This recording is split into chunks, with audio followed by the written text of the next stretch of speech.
सहारा प्रणाम। सहारा समय के खास कार्यक्रम चुनावी चौपाल में मैं अलहमरा खान आप सबका स्वागत करती हूं। देखिए, देश के लोकतंत्र को मजबूती देने वाला सबसे अहम स्तंभ है जुडिशरी। इस वक्त हम लखनऊ के सिविल कोर्ट में हैं और यहाँ पर अधिवक्ता हमारे साथ हैं। उनसे जानेंगे कि ये लोकसभा चुनाव उनके लिए कितना अहम है और क्या सोच करके वो अपने एक वोट का इस्तेमाल करेंगे। आप ये बताइए, ये लोकसभा चुनाव बहुत अहम है, आपको क्या लग रहा है कि क्या आपको संभावनाएं दिख रही हैं? संभावनाएं इसमें जो हमारा लोकतंत्र है, सबसे बड़ा लोकतंत्र है और सबसे बड़ा हमारा जो ये महोत्सव है, जो हम लोग मतदान देंगे और एक भारत सरकार नहीं बना रहे, हम लोग एक नए भारत की नींव डाल रहे हैं। इसलिए उसी को देखते हुए हम लोग को अपना वोट देना चाहिए और हम लोग को ये जरूर सोचना चाहिए कि पिछले 72 साल में जो नहीं हो पाया है और जो अब हो रहा है उसकी गति को और तेज किया जाए और उसको मजबूत किया जाए, उसको सोचते हुए हमें वोट देना चाहिए। ये बहुत बड़ी जरूरी एक अहम बात है। बिल्कुल। देखिए, इस बार चुनावी मैदान में एनडीए वर्सेस इंडिया। जी, एनडीए जीत रही है और इस बार 400 से ज़्यादा सीटें आने की पूरी संभावना है। क्या देख करके, क्या सोच करके आपने ऐसा बोला? सर, जो पिछले कुछ वर्षों में नहीं हो पाया था, जो आज़ादी के बाद से माहौल बना हुआ था देश में, वो जो पिछले 10 सालों में हुआ है वैसा पहले नहीं हो पाया था। तो इस बार संभावना है कि जैसा 10 साल का रिजल्ट रहा है तो इससे बेहतर आने वाले 5 साल और रहेंगे। देखिए, फिनाले है ये, इस बार का देश का फिनाले है, तो क्या लग रहा है आपको देश के फिनाले में क्या नया कुछ होने जा रहा है या फिर से वही चीज़ रिपीट होगी? आपके 400 के आसपास तो हम लोग रहेंगे। अच्छा, ये बिल्कुल गारंटी, इसमें कोई मुझे शक नहीं है। क्योंकि मोदी जी जब भी कोई चीज़ बोलते हैं तो कुछ सोच समझ के बोलते हैं।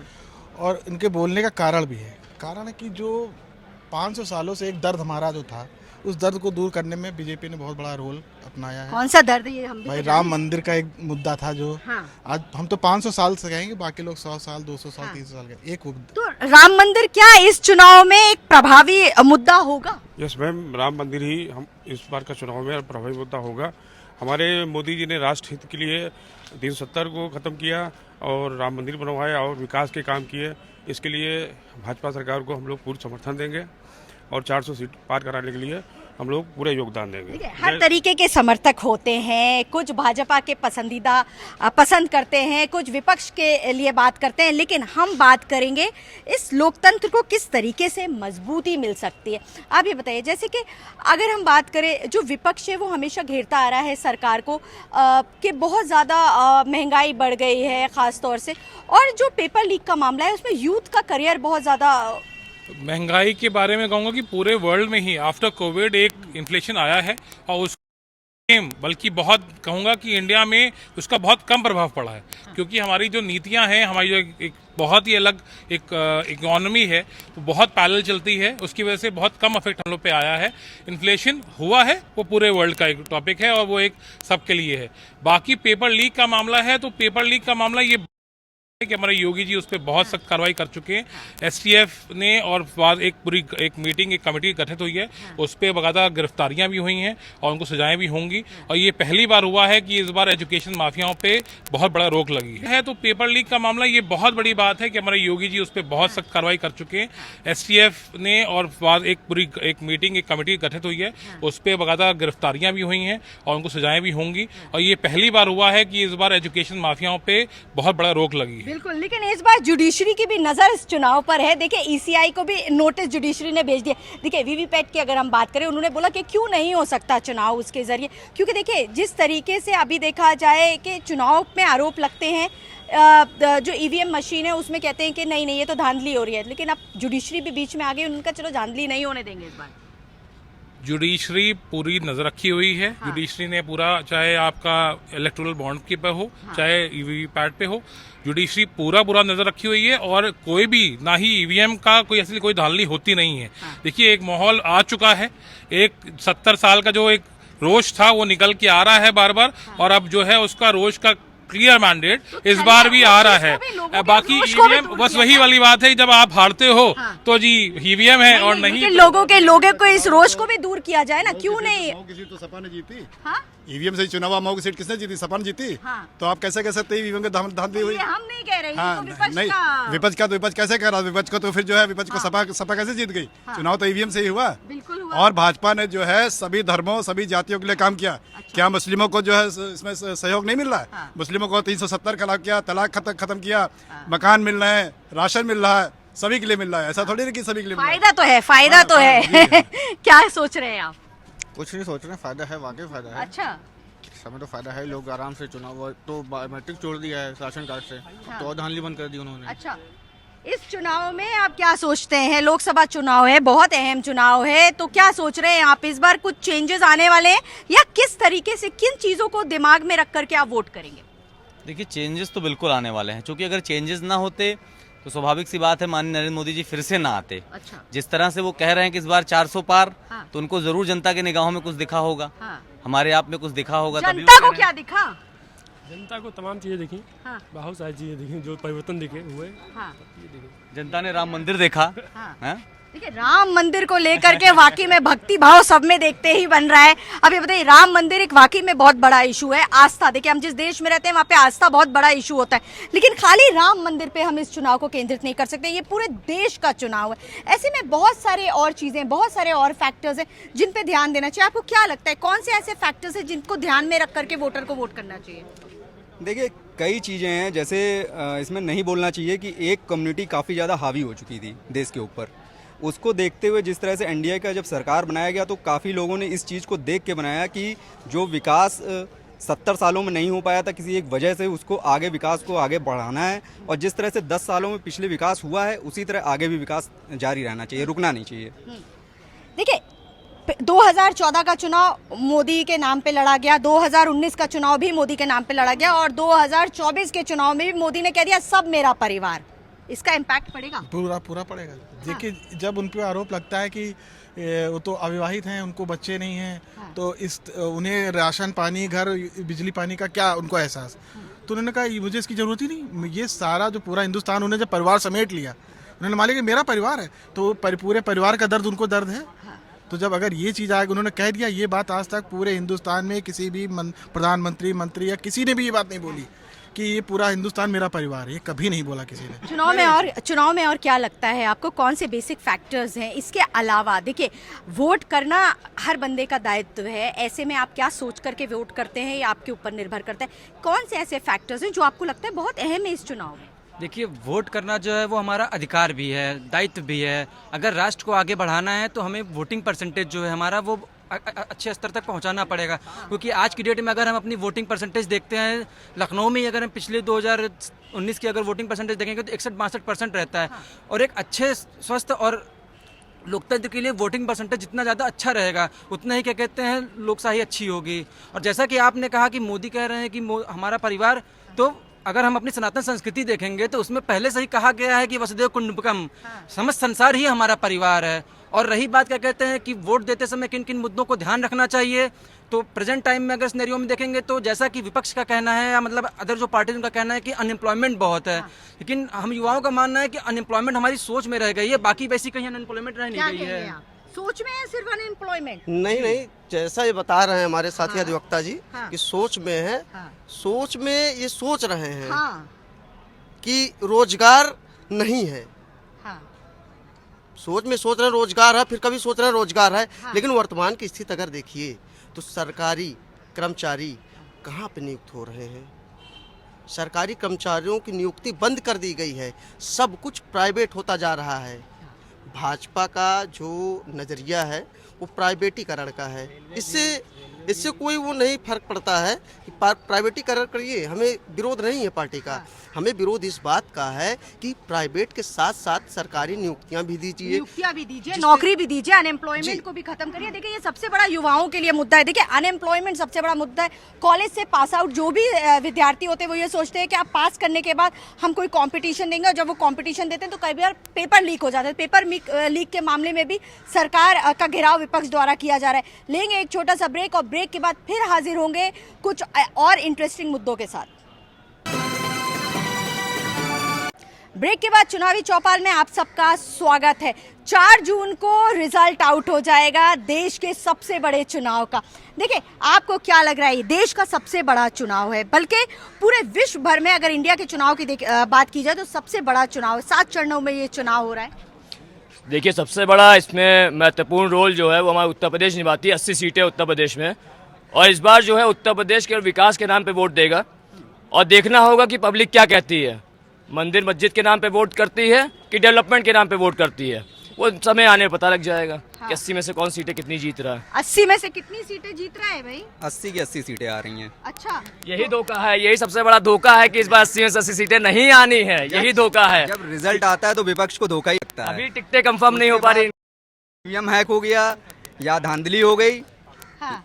वो तो अभी पुराने तो जुडिशरी की भी नजर देखो ईवीएम पे भी पड़ गई है। अब अगर ऐसा नहीं होता तो जुडिशरी देखिए उस पे ईसीआई को नोटिस नहीं भेजती, तो कहीं ना कहीं कुछ तो बात होगी। क्या लग रहा है, कौन से ऐसे मुद्दे हैं जो इस बार हावी होंगे? सरकार के द्वारा यही बनाए गए हैं मुद्दे, सरकार के द्वारा बनाए जा रहे हैं। जो मूलभूत मुद्दे हैं उनसे तो ध्यान भटकाया जा रहा है। हाँ, तो ठीक है क्या ना। मुद्दे हैं जो ये? अब मुद्दे तो बेरोजगारी का मुद्दा है। हाँ। लोगों को रोजगार चाहिए। हाँ। ठीक है ना। बेरोजगारी है, बेरोजगारी तो हर सरकार में बेरोजगारी कोई तो नहीं चरम सीमा पे है। हाँ। बेरोजगारी तो भी चरम और सीमा। महंगाई? महंगाई के मामले में महंगाई तो आपको पहले ही बताया है कि ग्लोबल ही एक तरीके से ग्लोबल महंगाई है। अब ग्लोबल महंगाई नहीं है। हाँ। ये महंगाई देखिए, दाल का रेट आज 150 है। हाँ। ये वही है। जनसंख्या भी तो देखिए, जनसंख्या बढ़ती चली जा रही है, डिमांड बढ़ती चली जा रही है। 295 रुपए का सिलेंडर तो ये खोपड़ी में लेके घूमती थी, हाँ। और अब इनकी बोल नहीं फूट रही है। क्या होगा, अमेठी रायबरेली का भी टिकट घोषणा की नहीं मैडम, गई है? अमेठी में पूर्ण बहुमत देगी और भाजपा की सरकार पूरी तरह और बनेगी। अगर राहुल गांधी कूद गए चुनावी मैदान में? देखना होगा क्या होता है, क्योंकि इंडिया गठबंधन तो हो ही चुका, आने की उम्मीद है। और ये तय है कि अमेठी से स्मृति ईरानी जी जीत रही हैं। ये क्लियर है, क्योंकि जितना उन्होंने वहाँ पे इसके बाद विकास किया है। मैं 2004 से अमेठी और रायबरेली जाता रहा। आज विकास है वो समय नहीं था, ना रोडें थी, ना खड़ंजे पूरी चलती थी। मेन रोड छोड़ के पूरा अमेठी और रायबरेली को गांव से जोड़ने के लिए खड़ंजे होते थे, रोडें नहीं होती थी। लखनऊ के लिए क्या बोलेंगे? हाँ। आज जाके स्मृति ईरानी जब से बनी है उसके बाद से वहाँ जितना विकास हुआ है वो देखने लायक है। ऐसा नहीं मैं निवासी हूँ। अच्छा। मैं अमेठी का ही निवासी हूँ। आप की बात हो रही है, जो आप सड़क की बात जो कह रहे हैं, सड़क पहले भी थी। हाँ। सड़क अब भी है। हाँ। बस उसका सिर्फ नजरिया बदल गया। हर विस्तारीकरण हो गया है, चौड़ी हो गई है, आज मुक्त है। कुछ तो फर्क है। एक बात कही जाती है कि रुक गई है विकास की डोर, लौट चलो अखिलेश की ओर। ये विकास देखिए अखिलेश के लिए कितना बढ़िया इन्होंने जुमला पढ़ लिया। बहुत बढ़िया बात बोले हैं। अच्छा, अखिलेश यादव कितनी सीटों पे लड़ रहे हैं, क्या वो सरकार बना पाएंगे? इतना पूछ लीजिए। हाँ, हाँ, अरे हम क्यों बताएं? जो अखिलेश के लिए कह रहा है अखिलेश, तो अखिलेश बताएं पूरे हिंदुस्तान में वो कितनी सीटों पर लड़ रहे हैं? विपक्ष कह रहा है 543 सीट वो जीतेगा। सरकार देखिए, हम तो ऑलरेडी गठबंधन में आ ही गए हैं। हाँ। हम तो ऑल ओवर इंडिया देख ही रहे हैं कि कैसे क्या सीटें बाइफरकेट हो रही पहले हैं। मायावती के साथ गठबंधन में थे समाजवादी पार्टी, अभी कांग्रेस के साथ गठबंधन में, इसका फायदा मिलने वाला है। अब देखिए, पार्टियां तय करती हैं कि हमको कहाँ फायदा है, कहाँ नुकसान है। अब उनको ये लग रहा है कि मायावती के साथ हमारा फायदा नहीं है। ये पोलरिज्म की चीजें हैं आज, क्योंकि मुस्लिम वोट इकट्ठा करना है, इसलिए दोनों इकट्ठे हुए हैं। ठीक है, हमें यहाँ पे क्योंकि लोकसभा का चुनाव है, लोकतंत्र का चुनाव है, भारत चुनाव है, हमें देखिए उसको देखना चाहिए। तो नेशनल पार्टी है जयंत चौधरी, नहीं सर जयंत चौधरी भी पिछले चुनाव में देखे समाजवादी पार्टी के साथ थे, लेकिन इस बार उन्होंने पाला बदल लिया और फिर वो बीजेपी के साथ आ गए। विकास के साथ ही आए। क्या कहें, जैसा जिसको सही लग रहा है वो काम कर रहा है। ऐसा है, जिनके अपने मुद्दे हैं तो वो कहीं ना कहीं तो पार्टी बदलेंगे ही। अगर उनको ये लगता कि न भाई हमको जो है किसी के जो हमारे जो है पूर्व जो हमारे पूर्वज थे वो भी कहीं सपा के साथ जुड़े हुए थे, तो जब सपा की सरकारें थी तो यहाँ मलाई काटा उन्होंने, और जब उनको ये लग रहा है कि नहीं हम सपा के साथ नहीं हम मलाई काट पाएंगे तो वहाँ चले गए वो। कहाँ का विकास बाकी है? क्या लग रहा है, लखनऊ में बहुत विकास हुआ है? नहीं, बहुत नहीं हुआ, लेकिन विकास ठीक है। आप अभी कह रहे थे कि विपक्ष के पास अभी चेहरा ही नहीं है कि कौन प्रधानमंत्री बनेगा। हाँ। बहुत बड़ी बात। बदल रहे बार चेहरे ही बदल रहे, इसने बता रही थी। ये बिल्कुल चेहरे बदल रहे, जब तक चेहरा क्लियर नहीं होता तब तक पब्लिक क्या सोच के कि हमें जो पीएम जो बनेगा वो आगे हम तक ले जाएगा नहीं ले जाएगा। उत्तर प्रदेश की भागीदारी सबसे ज्यादा है। देखिए 80 सीटें हैं, तो उत्तर प्रदेश के जो निवासी हैं उनको फैसला करना है, यानी कि 80 सीटें बहुत अहम होती है। क्या सोचेंगे आप? नहीं, 80 सीटें पूरी जीतेगी बीजेपी। अच्छा। इसके अलावा कोई विकल्प ही नहीं है। भागीदारी इस चुनाव में सबकी बहुत जरूरी है। और देखिए, जिस तरीके से जुडिशरी एक अहम मुद्दा, एक तरीके से देखा जाए अहम रोल अदा करता है, ऐसे में क्या लग रहा है आपको, आपका एक वोट इस बार तो पूरा देश की राजनीति पे हलचल करेगा। देखिए जुडिशरी को तो हम कड़कर में नहीं खड़ा कर सकते, क्योंकि जुडिशरी ही हमारे पास ऐसा विकल्प है जिसको हम अपने पास रख के जो है हम न्याय पा सकते हैं। अगर उस पर मान लीजिए हम उसमें उंगली उठाएंगे तो भाई ये तो हम इस चीज से सहमत नहीं है, आपके इस तर्क से हम सहमत नहीं है। हम जुडिशरी पे उंगली नहीं उठा सकते। नहीं, जुडिशरी पे उंगली नहीं, आपका एक अहम रोल है। मैडम को पूछा part of its part judiciary हम लोग का एक पार्ट है और अहम पार्ट है, जिसके वजह से हम लोग समाज में न्याय दिलाते हैं लोगों को और न्याय पाने की आशा भी करते हैं। आपका एक वोट भी न्याय दिला सकता है। जुडिशरी का आपको सबसे अच्छा उदाहरण देखना है जुडिशरी क्या कर सकती है। तो जिस तरह से क्या कहते हैं भारत की राजनीतिक पार्टियां जितनी भी थी इलेक्टोरल बॉन्ड को लेके आपसी सहमति बना के पैसा खा रही थी, डिक्लेयर नहीं कर रही थी कि पैसा कहां से आ रहा है, किसके माध्यम से आ रहा है, उसका इस्तेमाल कहां हो रहा है। तो जुडिशरी ही एक ऐसा हथियार था जिसने ऐसा प्रहार किया है कि अब उन पौने मुंह गिर गई है, खुद उनको बताना पड़ रहा है कि पैसा कहां से कैसे आया है। तो जुडिशरी का आप देख सकते हैं कि कितना अच्छा मतलब एक हमारे पास संसाधन है।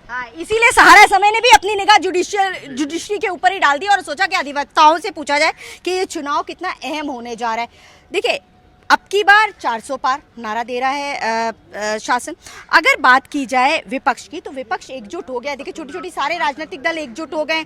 महाराष्ट्र को ले लीजिए, मध्य प्रदेश को ले लीजिए, साउथ को ले लीजिए, यूपी को ले लीजिए, बिहार को ले लीजिए, इसमें से विपक्षी दल जो है वो एकजुट हो गए। उसका थोड़ा प्रभाव पड़ेगा? इससे कोई प्रभाव नहीं पड़ने वाला है, क्योंकि 10 साल में उन्होंने वो करके दिखा दिया है और आगे उन्होंने बोला है कि चाहे वो हमारे जनसंख्या पे हो, चाहे वो हमारे महंगाई पे हो, चाहे वो विकास पे हो, हर एक पे वो बहुत अच्छे से काम करने वाले हैं। उनका पूरा रोड मैप तैयार है। और प्रॉब्लम यहाँ ये है कि इंडिया जो गठबंधन बनाया है, ना उनके पास चेहरा है, ना उनके पास एक मत है। आज केजरीवाल अगर अंदर बैठे हैं तो एक भी इंडिया का बंदा, एक भी आदमी वहां पर कुछ बोलने को तैयार नहीं है। जब उनके ही साथी जब अंदर जा रहे हैं, घोटालों में अंदर जा रहे हैं, फंसे हुए हैं, बोल नहीं पा रहे हैं, तो आप उसके साथ क्या बोल पाएंगे? लेकिन देखिए विपक्ष कह रहे हैं ईडी को भी आप लोग ने, सरकार ने सुनिए, अब जहाँ तक घोटालों की बात है तो घोटालों की बात है, सरकार जे मलिक अभी हटेगी तो जांच होगी। अपनी ही सरकार में जांच कौन कराएगा घोटालों की? घोटालों की जांच तो तब होगी जब यहाँ से ये हटेंगे, दूसरी पार्टी आएंगे, जांच करेंगे। देखिए विपक्ष के पास सबसे बड़ा मुद्दा, विपक्ष कह रहा है बेरोजगारी है, ईडी को, सीबीआई को मशीनरी बनाकर सरकार काम कर रही है। लेंगे एक छोटा सा ब्रेक और ब्रेक के बाद फिर हाजिर होंगे। ब्रेक के बाद आपका फिर से स्वागत है। देखिए हम बात कर रहे थे लोकसभा चुनाव की। लखनऊ की जो सीट है वो काफ़ी अहम सीट है। यहाँ से राजनाथ सिंह तीसरी बार चुनावी मैदान में खड़े हुए। तो क्या लग रहा है राजनाथ सिंह और समाजवादी पार्टी के बीच में क्या होगा अब इस बार? मैम राजनाथ सिंह तो पूरी तरह कम से कम 4-5 लाख वोटों से जीतेंगे। और जो लड़ रहा है सपा का लड़ रहा है, बसपा का लड़ रहा है, अभी तक किसी को मालूम ही नहीं कौन लड़ रहा है। लेकिन राजनाथ सिंह के बारे में मालूम है कि लखनऊ से लड़ रहा है। रविदास जी का नाम पहले घोषणा हो चुकी है, बहुत महीने पहले माननीय राष्ट्रीय अध्यक्ष जी अखिलेश यादव जी ने उनकी घोषणा नाम की कर दी थी। और इस समय वर्तमान में मध्य के विधायक भी हैं, उनके बारे में हर कोई जानता है। और ये भ्रम है केवल कि राजनाथ सिंह जी जीतेंगे। इस बार का टफ कंपटीशन है, बहुत टफ कंपटीशन है। विपक्ष हमेशा कहता है कि बीजेपी की जुमलेबाजी है, अब की बार 400 पार। बिल्कुल, अब की बार ईडी के पास। क्या कहेंगे आप? अब जुमले की बात आपने कही तो ये जुमले के हिसाब से तो उन्होंने सरकार बना ली। इन्होंने ये भी कहा था कि हम 2.5 करोड़ रोजगार देंगे, 16 लाख रुपए। एक समय पे जुमला ही बताया था, आर्टिकल 370 को भी एक तरह से जुमला ही बताया था। और विपक्ष जब तक जन भावना को नहीं समझ पाएगा कि जन की भावना क्या है, तब तक वो सरकार बना ही नहीं सकता है। अब जैसे जन भावना आर्टिकल 370 को सपोर्ट कर रही है, लेकिन विपक्ष हमेशा क्या कहता है, आर्टिकल 370 का विरोध कर रहा है। तो अगर आप जन भावना का ही विरोध करोगे तो आप सरकार में कहां से आओगे? विपक्ष हमेशा राम मंदिर का विरोध कर रहा है, जन भावना जो है वो राम मंदिर का सपोर्ट कर रही है। तो एक तरह से कहीं ना कहीं आप जन भावना का ही विरोध कर रहे हो। और जब आप जन भावना का विरोध करोगे तब तक आप सरकार में आओगे नहीं। समझ विपक्ष के पास सरकार के खिलाफ कोई मजबूत नेता नहीं है। सबसे बड़ी समस्या ये है कि वर्तमान में जो सरकार कर रही है उसके जो नेगेटिव पॉइंट्स है उसको विपक्ष भुना नहीं पा रहा है। शायद ये 400 पार जो विपक्ष जुमला कह रहा है ये होने की ओर अग्रसर है। विपक्ष ने अभी तक अपना कोई मजबूत चेहरा, देखिए प्रधानमंत्री पद के दावेदारी का मजबूत चेहरा, नीतीश कुमार आए थे इंडिया गठबंधन है, नीतीश कुमार ने पाला बदल दिया, अब नीतीश चले गए एनडीए के पास। तो नीतीश कुमार तो आते जाते रहते, उनको जबरदस्ती ले गए थे और फिर जहाँ से आए थे वहीं चले गए थे। विपक्ष के पास चेहरा ही नहीं है, बार बार घुमा के राहुल गांधी लाते हैं। उधर ममता बनर्जी अपने आप बनना चाहती हैं, इधर नीतीश अपना बनना चाहते हैं। तो इनके पास इतने प्रधानमंत्री होंगे तो पहले तो उनमें टॉस चलेगा कि प्रधानमंत्री कौन बने। मायावती कहाँ है इस चुनाव में? विपक्ष में समस्या ये है कि हर व्यक्ति का एक राष्ट्र चरित्र होता है, एक व्यक्तिगत चरित्र होता है। विपक्ष के नेताओं में समस्या यह है कि वो राष्ट्र चरित्र को कभी ऊपर ले ही नहीं जा पा रहे। वो अपने व्यक्तिगत चरित्र के लिए, अपने व्यक्तिगत स्वार्थ के लिए ही हर काम कर रहे हैं। वो आज भी चाह रहे हैं कि हम ही प्रधानमंत्री बने। तो राष्ट्र चरित्र सबसे अहम जो मुद्दा, देखिए किसी भी चुनाव में सबसे अहम जो मुद्दा होता है वो होते हैं मुद्दे। आखिर इस चुनाव में मुद्दे क्या हैं? मुद्दे आपके जैसे एम्स थे, एम्स 22 एम्स आज हो गए हैं पूरे हिंदुस्तान में। कहाँ वहाँ पे 4 एम्स 5 एम्स हुआ करते थे। आज यूपी के अंदर आप देखिए 22 के ऊपर, पूरे इंडिया के अंदर 22 के ऊपर और नए एयरपोर्ट्स खुल रहे हैं। छोटे छोटे एयरपोर्ट्स बन रहे हैं, चीजें बढ़ रही हैं, हाईवेज बन रहे हैं, जितना एक्सप्रेसवे ऐड हो रहे हैं। मुद्दा यही कि सुरक्षा भी मुद्दा एक है। और इन 9 सालों में 1 या 2 आतंकवादी घटनाएं जो एक छोटे मोटे जिले में बच गई, जो कुपवाड़ा में होती, उसके अलावा आज भी एक बॉम्ब ब्लास्ट पूरे इंडिया में, इसी कचहरी में जस्ट पीछे बॉम्ब ब्लास्ट हुआ था। इसी कचहरी में बॉम्ब ब्लास्ट हुआ था। देखिए विपक्ष तो हमलावर हो रहा है। वो ये कह रहा है कि जो भी जेल में बंद होते हैं या तो उनका एनकाउंटर कर दिया जाता है या कुछ इस तरीके की खबरें आ जाती हैं कि वो गायब हो जाते हैं। जुडिशरी का तो कहीं ना कहीं रोल समाप्त हो जाता है। विपक्ष का ये हमला जुडिशरी पर था। नहीं, जुडिशरी अपना काम करती है, विपक्ष अपना काम करते हैं। न्यायालय बना हुआ है। अब जैसे सुप्रीम कोर्ट के लिए गए हैं, मुख्तार अंसारी वाले मसले में सुप्रीम कोर्ट, जो सुप्रीम कोर्ट डिसाइड करेगा वो सर्वे सर्वा होगा। हमारा न्यायालय क्या सोच करके देंगे इस बार? वोट विकास ही रहेगा। मुद्दा है विकास, विकास पूरा मुद्दा है और जिस तरह से 10 सालों में विकास हुआ है इसी तरह विकास आगे भी जारी रहेगा। मैडम, सनातन धर्म भी मुद्दा होगा इस बार का। और विकास तो मुद्दा है ही, मोदी जी विकास कर भी रहे हैं, सनातन धर्म पे भी अच्छा। राम मंदिर बन के तैयार हो गया, पूजा अर्चना भी शुरू हो गई, लोग जाके राम मंदिर को देख भी रहे हैं। भव्य राम मंदिर बन के तैयार हुआ है। चुनाव में इस बार इसको देखकर भी वोट दिया जाएगा? बिल्कुल दिया जाएगा, क्योंकि हमारी 400 साल पुरानी आस्थाएं जुड़ी हुई हैं। और जो पिछले चुनाव में जो विपक्ष कहता था कि राम लला हम आएंगे, मंदिर वहीं बनाएंगे, तारीख नहीं बताएंगे, वो कहना भूल जाएंगे। तारीख हो चुकी है, मंदिर बन चुका, प्रतिष्ठा भी हो गया, मंदिर भी बन करके तैयार हो गया, अब पूजा अर्चना भी हो गई। सच्चाई ये है कि इस चुनाव में जो सबसे बड़ा जो मुद्दा है, जो इस सरकार ने जो प्रायोजित भ्रष्टाचार और प्रायोजित अपराध पर अंकुश लगाया है, वो सबसे क्या बोलोगे आप इसमें? नहीं, जैसा कि क्या कहते हैं, आपके द्वारा कहा जा रहा है कि राम मंदिर, तो राम मंदिर बना और जनभावना वो थी। जनमानस की सुनवाई जो है भाजपा सरकार ने की, इस वजह से क्या कहते हैं उनकी आज सरकार है। और विपक्ष भी अगर क्या कहते हैं जनमानस की सुनवाई करेगा, रोडों पे आएगा, मुद्दे देखेगा, तो उनकी भी सरकार आएगी। एक मजबूत डेमोक्रेटिक सिस्टम के लिए विपक्ष भी मजबूत होना चाहिए। जी, मजबूत तो होना चाहिए, लेकिन विपक्ष के पास मुद्दे नहीं है, इसलिए उन्हें जनभावना समझ पा रहे हैं। अभी चाहे तो ये मथुरा का मुद्दा है, ये विपक्ष पकड़ सकता था, लेकिन नहीं, इसको भी बीजेपी पे दे रही है सारी चीजें। वो जनभावना कृष्ण जन्मभूमि जो है उस पर भी है, काशी विश्वनाथ है, ये जनभावना को समझती नहीं विपक्ष। विपक्ष का टारगेट हमेशा मोदी रहते हैं। और अगर जनता में ध्यान दे तो जनता की भावना को समझे, मुद्दे अपने वहाँ से पैदा करें और उनको सामने लाए। धर्म एक सबसे बड़ा मुद्दा है, जाति एक सबसे बड़ा मुद्दा है जो विपक्ष इस बात को उठा रहा है। और सबसे बड़ी बेरोजगारी, ये भी एक बड़ा मुद्दा है। तो अगर ये दोनों मुद्दे की हम बात करें तो ये सबसे बड़े मुद्दे हैं और विपक्ष बार बार इस चीज़ के बारे में बोल रहा है। भ्रष्टाचार बिल्कुल मुद्दा है। भ्रष्टाचार तो देखिए हर कोई भी सरकार आएगी, ये तो मुद्दा हमेशा रहता है। भ्रष्टाचार कोई भी सरकार आएगी, ये मुद्दा हमेशा रहेगा। क्रिस्प छोटा छोटा पूछेंगे कि इस बार आपका एक वोट बहुत कुछ बदल सकता है, तो आपका एक वोट बहुत कुछ सोच समझ करके देंगे? बिल्कुल दे रहे हैं, देंगे, दिया है आज तक। विकसित भारत एक मुद्दा, विकास, रोजगार, सनातन धर्म बड़ा मुद्दा है, राष्ट्रवाद, जय श्री राम। जाति संप्रदाय से उठकर वोट करना चाहिए। जाति संप्रदाय से उठ करके वोट करना चाहिए। देखिए 4 जून को रिजल्ट आ जाएगा सबके सामने, परीक्षाएं शुरू होने जा रही हैं। पहले दूसरे चरण के चुनाव की तैयारी पश्चिम उत्तर प्रदेश में होने जा रही है। प्रधानमंत्री नरेंद्र मोदी ने 31 मार्च को बिगुल फूंक दिया है। मेरठ से उन्होंने अपनी चुनावी जनसभा को संबोधित करके, अब देखना ये होगा कि उत्तर प्रदेश की 80 में से कितनी सीटें लेकर के आती है कोई भी राजनीतिक पार्टी।